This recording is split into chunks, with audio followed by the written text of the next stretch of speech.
অবসরের ইঙ্গিত দিলেন মোহাম্মদ শামি। 2023-এর বিশ্বকাপে ক্রিকেট দুনিয়াকে চমকে দিয়েছিলেন মোহাম্মদ শামি। প্রথম 4 ম্যাচে সুযোগই পাননি বাংলার ফাস্ট বোলার। টিম কম্বিনেশনের জন্য শামিকে রিজার্ভ বেঞ্চে রেখেছিলেন কোচ রাহুল দ্রাবিড়। সুযোগ মেলে বাংলাদেশের বিরুদ্ধে হার্দিক পান্ডিয়া গোড়ালিতে চোট পাওয়ার পর নিউজিল্যান্ডের বিরুদ্ধে ধর্মশালার মাঠে 5 উইকেট নিয়ে শামি বুঝিয়ে দেন যে আর বাইরে বসিয়ে রাখা যাবে না তাঁকে। শ্রীলঙ্কা, ইংল্যান্ড, নিউজিল্যান্ড প্রতিপক্ষকে রীতিমতো গুঁড়িয়ে দিয়ে এগোতে থাকে শামির বিজয়। শোরগোল ফেলে দেন তিনি। 10.70 গড়ে 7 ম্যাচে 24 উইকেট নিয়ে হন টুর্নামেন্টের সর্বোচ্চ উইকেট শিকারী। খাতায় কলমে টুর্নামেন্টের সেরা ক্রিকেটারের পুরস্কার বিরাট কোহলি পেলেও অনেকেই শামিকে সেরা বলে মেনে নেন।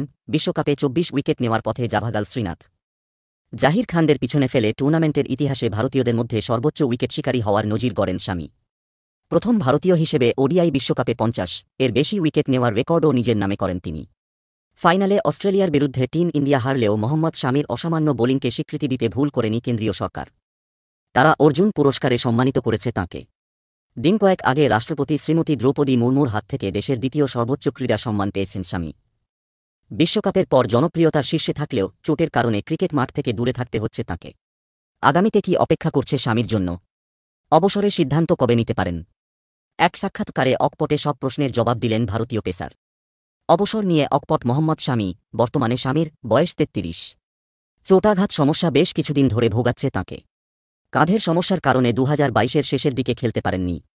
দলে ফেরেন 2023-এর গোড়ায়। এরপর গোড়ালির চোট ভুগিয়েছে তাঁকে। ইনজেকশন নিয়ে বিশ্বকাপ খেললেও অস্ট্রেলিয়ার বিরুদ্ধে টি20 সিরিজ বা দক্ষিণ আফ্রিকা সফরে যেতে পারেননি তিনি। প্রোটিয়াদের বিরুদ্ধে প্রাথমিক টেস্ট দলে তাঁকে রাখা হলেও পরে নাম প্রত্যাহার করে নেন শামি। খেলেননি ঘরের মাঠে আফগানিস্তানের বিরুদ্ধে টি20 সিরিজ বা ইংল্যান্ড সিরিজের প্রথম 2 টেস্ট ম্যাচও। চোটে বিব্রত শামির ক্রিকেটীয় কেরিয়ারের আয়ু আর কতদিন? কবে তুলে রাখতে পারেন বুট জোড়া? এক সাক্ষাৎকারে প্রশ্ন করা হয়েছিল। চাঁচা ছোলা ভাষাতেই উত্তর দিয়েছেন তিনি। শামি বলেন, যেদিন ক্রিকেট খেলার ইচ্ছেটা চলে যাবে সেদিনই আমি ছেড়ে দেব। আমার কোনো বোঝা বওয়ার কোনো প্রয়োজনীয়তা নেই, কাউকে কোনো কৈফিয়তও দেওয়ার নেই, পরিবারের কেউ আমায় কিছু বলবে না।